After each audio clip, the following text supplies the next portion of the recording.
Wow, wow, wow. We have reached our perfect 10 episode for our season 15. This is Alwin Ignacio, the diva that you love. Together with me is my kumaring Ultra Maldita. Hi, this is Alex And Brosas. yes, you are watching the Sunday episode of The Kitty Show, ang tayo na talakayan showbiz edition. And before we even go to our easy round, let us congratulate kumaring Ultra Maldita for wearing a Aray ko, spaghetti strap nakakalok. yellow dress.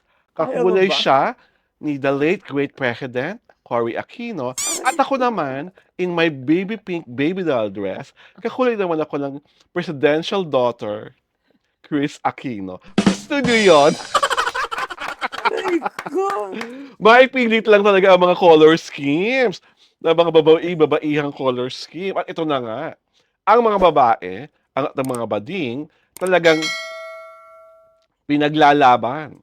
Literal na matigasan at papogian ang labanan ni na David Licauco at Donnie Pangilinan. Kasi si Donnie Pangilinan ang previous House house guest. guest sa PBB Collab Edition. And many were so happy Mm-mm. sa kanyang guesting because pinakita doon how amiable he is, how friendly he is, and such a pleasant ah, presence sa loob ng bahay ni Kuya versus sa kapapasok lang ng si David Lee Cauco. Mm-mm. Eh, si David Lee Cauco, alam niyo naman kung saan siya sikat, di ba? Sa Channel 7 lang, Aray ko. di ba? Yung huling pelikula ng David Lee Cauco, alam mo natin. Mm. Yung Samahan ng Mga Kasalanan, Mm. The Pay of the Highest Order. Talaga? Yes. So, Diyos as ko. compared raw kay Donnie Pangilinan, ang sabi ng mga katkatera sa X, super downgrade ang pagkapasok ni David Licauco sa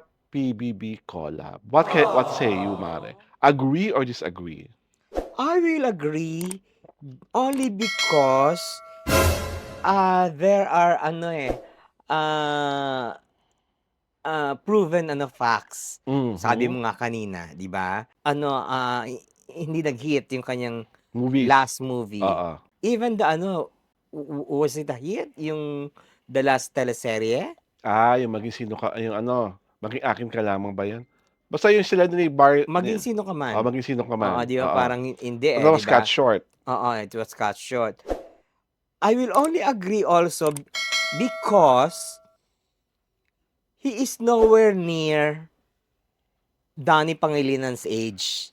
Mas Ah, matanda siya kay Donnie Pangilinan. yes, yes. So, that being the truth, si Donnie Pangilinan as a celebrity, mas malaki ang fan base. Totoo 'Di naman, ba? totoo naman. Oo. That's not a lie, ha? Oo, 'di ba? At Ah, hindi rin, isa sa aside from the fanbase, damang-dama mo yung stellar value ni yeah. Donnie Pangilinan. Mm.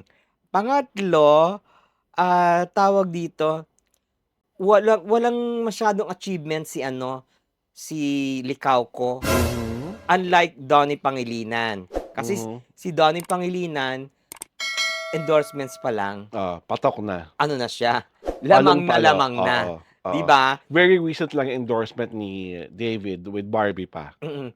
Tapos yung shows, lalo ng wala siyang Oo, 'di ba? Kasi oo. coming from Can't Buy Me Love, 'di ba? Yes, yes, oo. 'Di ba? O tsaka yung sumunod, what's the title of that? May sumunod pa, after Can't Buy Me Love. Whatever. Also with Don Bell. Mhm. Kaya on that notes, lamang si Donnie. Si Donald Pangilinan. Ang Mm. laman naman kay David Licauco sa bahay ni Kuya kasi ang bilis niyang naghubad. Si Ah, Donnie Pangilinan, inaabangan namin lahat maghubad sa hmm. bahay ni Kuya, hindi siya naghubad at all. Hindi ba Lagi siya parang lagi siya naka-shirt ba siya? parang lagi siya naka-sando, Oo, oo, or naka-sleeveless oo. top.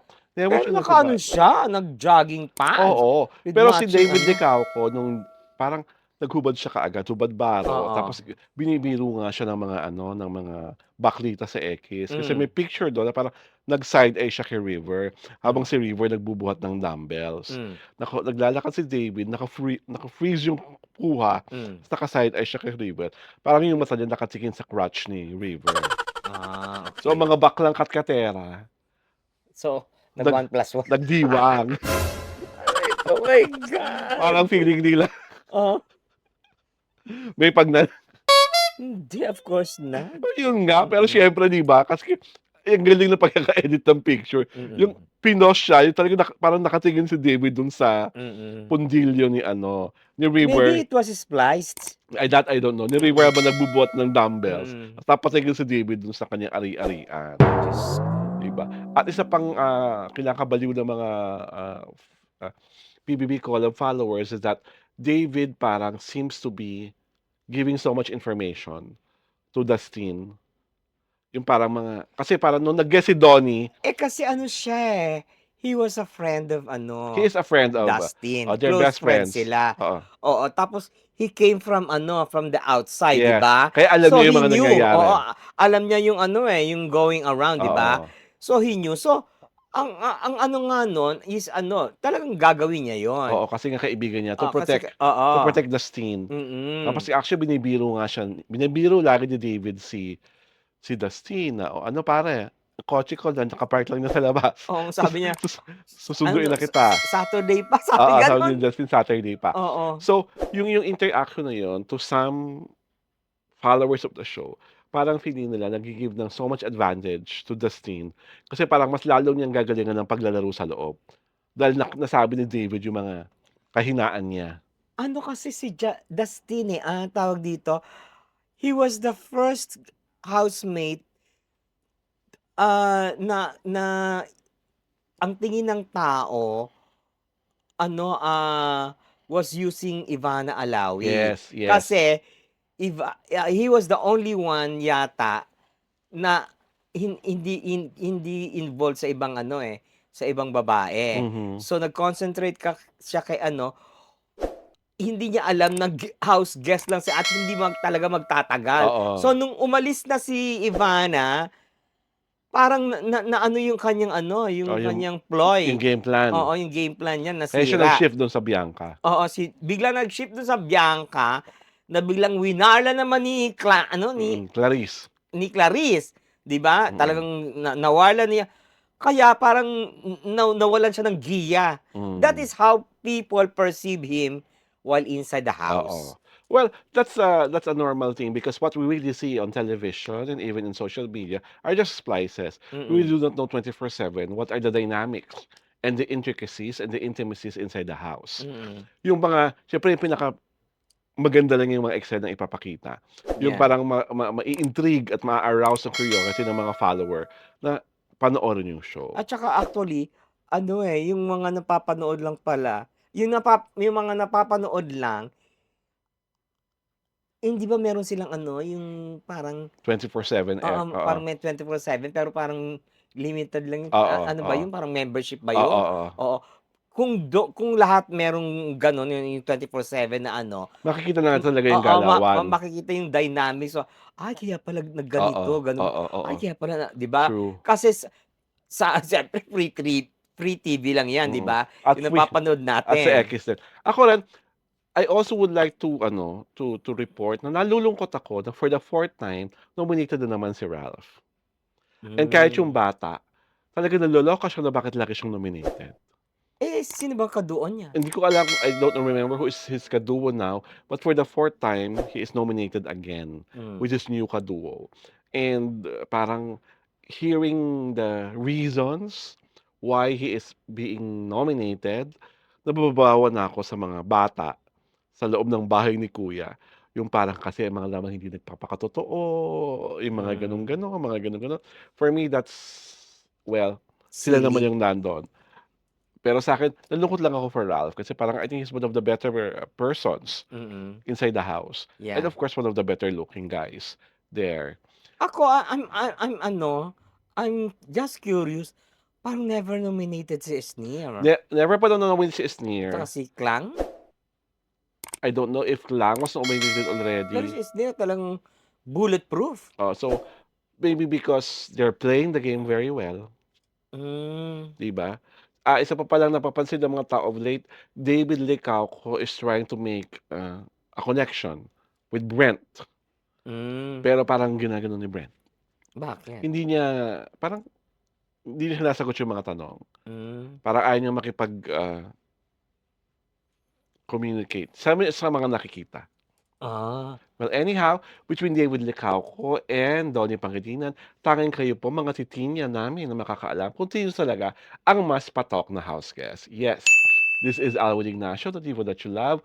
Together with me is my kumaring Ultra Maldita, Hi, this is Alex and Brosas. you are watching the Kitty Show, ang tayo na talakayan showbiz edition.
damang-dama mo talaga that the millennial queens are so Back. here. And so back. Yes, this is Alwin Ignacio, the diva that you love. Together with me is my kumaring Ultra Maldita. Hi, this is Alex And Brosas. yes, you are watching the Kitty Show, ang tayo na talakayan ng Showbiz Edition. At hindi po talaga pwedeng itanggi na ang puksaan sa pagitan ng dalawang babaeng ito ay kasadong-kasado na talaga. Lalo na nga't sila ay nasa pabalat ng isang online magazine. At ito ay sina Queen Catherine Bernardo versus President Nadine Lustre. Nadine ha, that's how her name was pronounced by Senator Kiko Oo, Pangilinan. Nadine po ang tamang pronunciation, hindi Nadine. Nadine. Nadine. So, Very mare, classy. iba. Yung pictorial was for an online glossy. Tapos pareho sila in shades of pink. Mm-mm. Ganda-gandahan talaga silang dalawa. At talagang hindi maikakaila at hindi pwedeng tatanggi na talagang this is already is not just a signal but a show of force na itong dalawang to ang bagong reyna ng millennial generation ng mga artista. Nananalig ka ba na talagang si Catherine at si Nadine ang magkatapat? Ah, I have to say this. It all started from ABS-CBN Yes. Mall. Di Mhm. ba? Mhm. Nung nagsama sila Mm. sa stage, di Oo, ba? oo. Pictorial sila. Oo, Oo, landi-landian. dun lang nagka-idea yung magazine.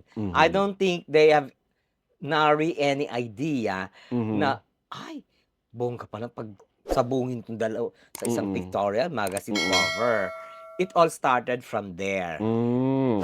So, nung nagka-idea na sila na tapos inano na, 'di ba, plinake Pinake up up na, na. pinake up na, ayan yung ano, yung pictorial ngayon. Mhm.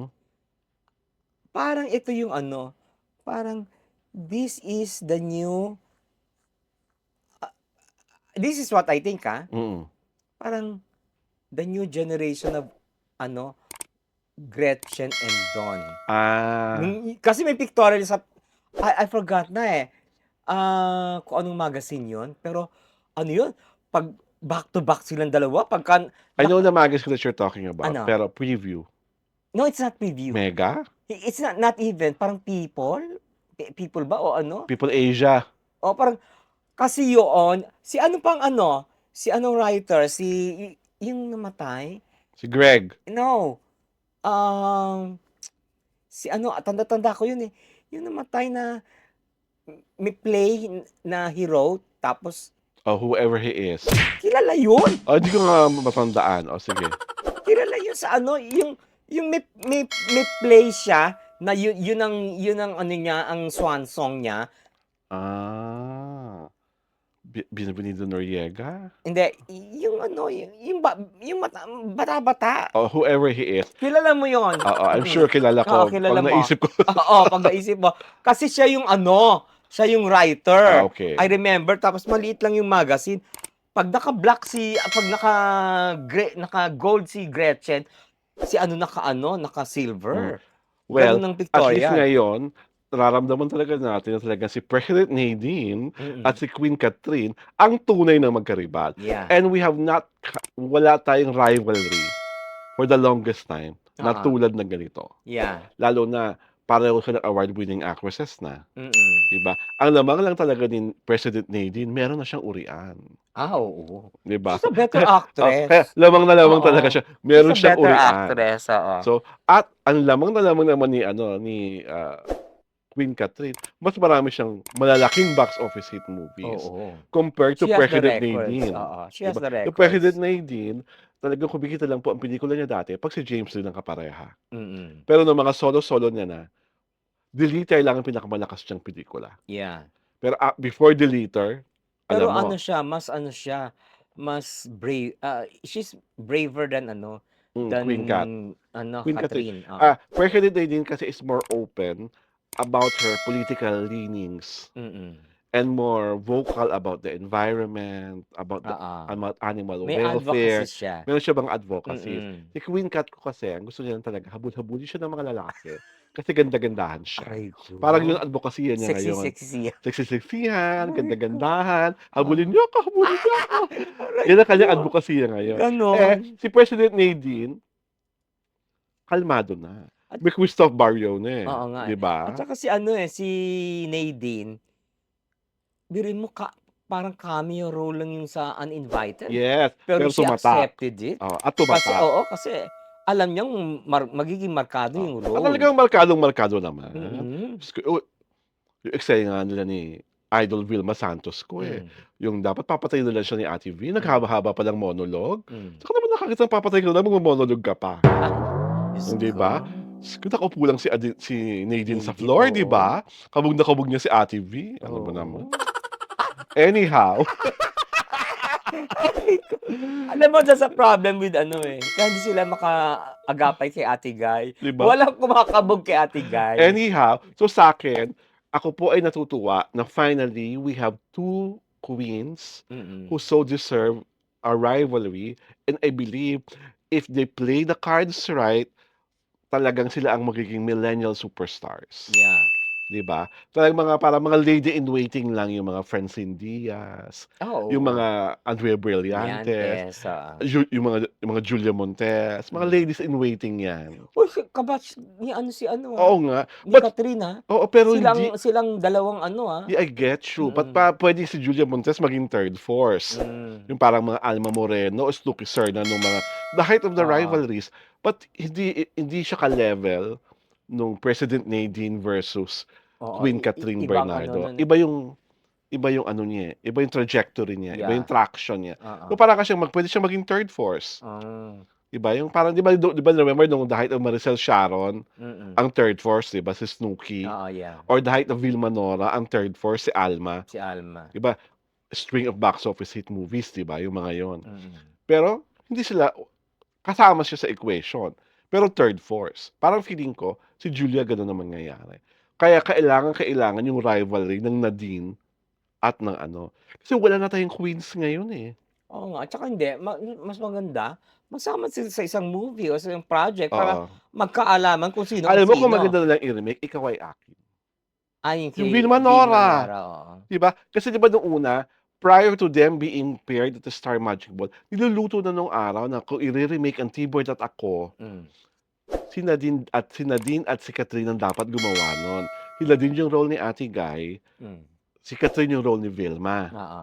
Pero sa'kin mas bagay sa kanila yung Ikaw Ay Akin. Kasi mas ma-imagine mo 'di ba, si Catherine at si Nadine nagtitingin na lang sa confrontation scene, walang linya, Hmm, 'di ba? 'Di ba may oo. eksena dun sa movie? Pero it was ano, hindi hindi yung shinoot ng isang araw, Oo, oo. magkaibang araw Oo, yun, eh. editing yun, eh. Oo, Pero ang point ko is that if you can imagine them mm. giving that scene a different take and a different flavor.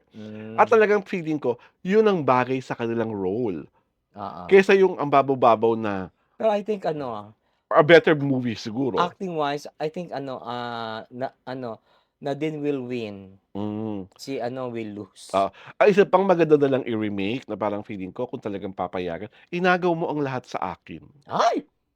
Si ano, 'di ba? Maricel na 'Di ba?